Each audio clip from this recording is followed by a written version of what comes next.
Assalamualaikum warahmatullahi wabarakatuh. Kembali lagi di channel Nasihat Kehidupan Misteri. Pada video kali ini saya akan membahas tentang Nabi Muhammad bukan orang Arab tulen, melainkan keturunan orang Jawa. Banyak pendapat yang menyatakan tentang genealogi Nabi besar Nabi Muhammad SAW, dan salah satunya menyatakan bahwa Nabi Muhammad merupakan orang Muarrabin, seperti pendapat dari Miftahul Lutfi Muhammad, yaitu orang keturunan Indonesia yang hidup di daerah Timur Tengah. Jika benar pendapat ini, maka suatu anugerah yang besar buat bangsa Indonesia. Bangsa yang saat ini sedang terpuruk dengan perilakunya yang sangat jauh dari hikmah dan kesopanan.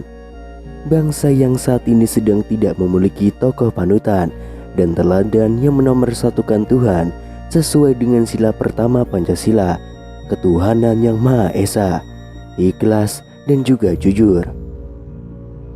Dengan adanya pendapat seperti ini, maka diharapkan adanya perubahan perilaku dan semangat kembali menjalani suri tauladan manusia agung tersebut, berupa hadis dan sejarahnya yang selama ini banyak ditinggalkan masyarakat Indonesia. Seperti kata budayawan M.H. Ainun Najib yang menyoroti dan menyimak tentang Nabi Muhammad. Nabi Muhammad SAW layak diduga sebagai seorang Arab Jawa, bukan Arab tulen.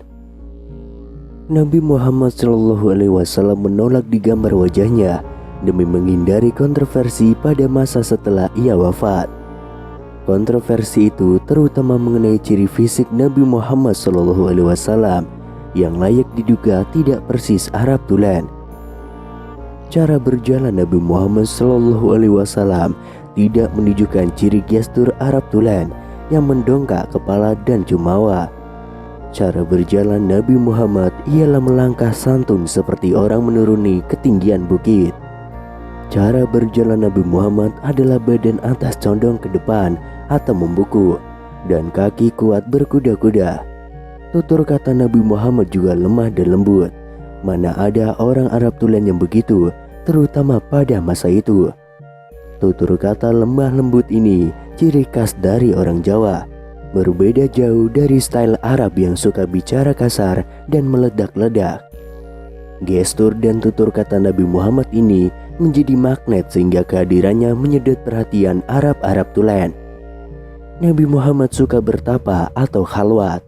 Bangsa Arab tulen tidak punya tradisi ini. Tradisi bertapa itu adalah ciri khas dari suku Jawa. Jika membicarakan tentang garis keturunan Nabi Muhammad, maka tidak akan jauh pembicaraannya dengan Ibunda Siti Hajar dan Nabi Ismail alaihissalam. Dan perlu diketahui pula bahwa nama Ismail merupakan bahasa Ibrani atau Yahudi, bukan asli bahasa Arab yang artinya hamba Tuhan. Ibunda Siti Hajar sebelum dinikahi oleh Nabi Ibrahim adalah budak yang utama dari Fir'aun Khufu, Raja Mesir kuno yang mengangkat dirinya sebagai Tuhan dan mengaku sebagai Osiris, dewa matahari dan bulan bangsa Mesir kuno. Fir'aun Khufu menganggap dirinya pantas menjadi Tuhan karena selama hidupnya dia tidak pernah sakit secara kasat mata, semacam pilek dan batuk ataupun sebagainya.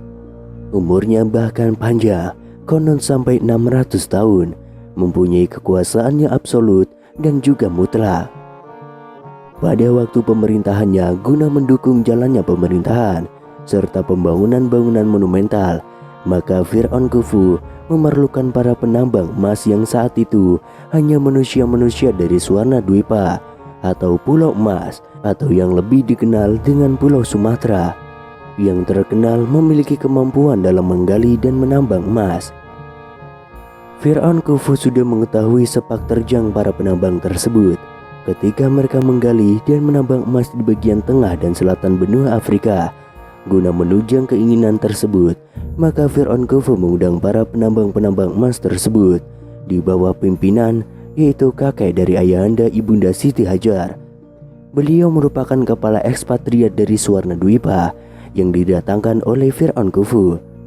Seiring dengan banyaknya tambang emas baru yang ditemukan, maka banyak bertambah pula para imigran dari dataran Suwarnadwipa yang menjadi penambang emas di negeri Mesir dan sudah diakui menjadi kelompok masyarakat tertentu di negeri Mesir.